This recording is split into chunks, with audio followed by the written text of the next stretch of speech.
PupCut Math Reviewer number 27 and 28 tungkol parehas sa factoring. Okay, so i-post nyo muna, try nyo munang sagutan bago panoodin ang solution ko. So number 27, factor x squared minus 10x plus 24. So factoring quadratic trinomial ito. So by trial and error lang natin sasagutan ito. So i-factor lang natin itong x squared. Ang magiging factor ng quadratic trinomial ay product of two binomials. So yung i-factor natin yung x squared tsaka positive 24, tapos ang sum dapat nitong positive 24 ay negative 10. Okay, so equal siya sa product of binomials. Factor of x squared, x and x. Tapos i-factor natin itong positive 24, kung saan ang factor dapat niya ay, ang sum dapat ng magiging factors natin ay negative 10. So dahil negative 10 yung sum, kailangan ang factors ng positive 24 parehas dapat negative. Okay? So parehas negative kasi para maging ang sum niya ay negative 10. So isa-isahin natin yung factors ng positive 24 tapos i-add natin. Ang 24 pwede yung negative 24 and negative 1. Pwede ring negative 12 times negative 2, another negative 8 and negative 3, and then last pair negative 6 and negative 4. So sa 4 pairs natin, alin dito ang makakapagbigay ng sum na negative 10, yung middle term natin? Ang makakapagbigay ng sum na negative 10 ay negative 6 and negative 4. So pag minultiply natin ito, negative 6 times negative 4, the answer is positive 24. Kapag inad naman natin, negative 6 plus negative 4, the answer is negative 10, which is the middle term, negative 10x. So therefore, ang tamang factors natin ay negative 6 and negative 4, and that is letter B.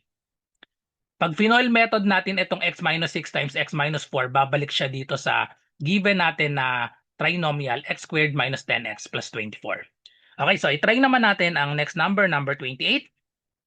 6a squared minus 18a plus 3b c squared minus 9b. So para i-factor ito, pwedeng mag-common monomial muna tayo dito kasi lahat sila may common. Tas by grouping ang gagawin natin dito. Tingnan natin yung mga numbers. 6, 18, 3, and 9. Di ba lahat yan divisible by 3? So pwede nating i-factor lahat yung 3 dito. Lahat sila may factors ng 3. So ilabas natin yung 3. Factor out natin yung 3. So ang 6 ay 3 times 2. So magkakaroon pa ito ng 2. Kopyahin lang natin yung mga literal coefficients, AC squared, AC squared. And then minus ang 18 ay 6 times 3. Nilabas natin yung 3, so meron pang 6. Just copy the A. And then plus, nilabas natin yung 3, meron pang B, C squared. And then minus 9 divided by 3, so meron pa tayong 3. Just copy the variable B. Okay. So meron na tayong naka-factor out na 3. So letter A at letter C na lang yung pwedeng maging sagot dito. Letter A or letter C na may naka-factor out na C. Okay? So mali na tong B at D. And then groupings naman tayo dito. So kopyahin na lang natin yan 3. Mag-groupings tayo dito. I-group natin itong first two terms. Tapos ito namang BC squared minus 3B. So by grouping tayo tapos common pa rin. Okay? So i-group natin itong dalawa. Ano yung common sa 2AC squared minus 6C? Parehas silang merong factors ng 2. 2 tsaka 6, tas parehas silang may A. So ilabas natin yung 2A. Okay? So pag nilabas yung 2A dito sa 2AC squared, meron pang matitirang C squared. Minus itong nilabas natin yung 2A, matitira na lang dito ay 3. Okay? And then plus, dito naman sa pangalawa, ang ipa-factor out natin dito, parehas silang merong B.